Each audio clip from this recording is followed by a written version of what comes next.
The Holy Prophet Muhammad sallallahu alaihi wasallam said, "The best of your day is Friday. On it Adam was created. On it shall be the nafakha.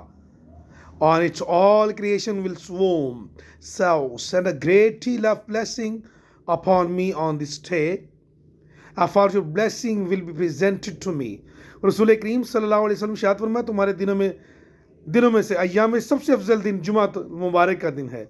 इसी दिन आदम पैदा हुए, इसी दिन सूर फूंका जाएगा और इसी दिन लोग बेहोश होंगे। लिहाजा इस दिन मुझसे पर कसरत से दुरूद सलाम भेजा करो, इसलिए कि तुम्हारा दुरूद मुझ पर पेश किया जाता है। सल्लु अला हबीब सल्लल्लाहु अला मुहम्मद सल्लल्लाहु अलैहि वसल्लम।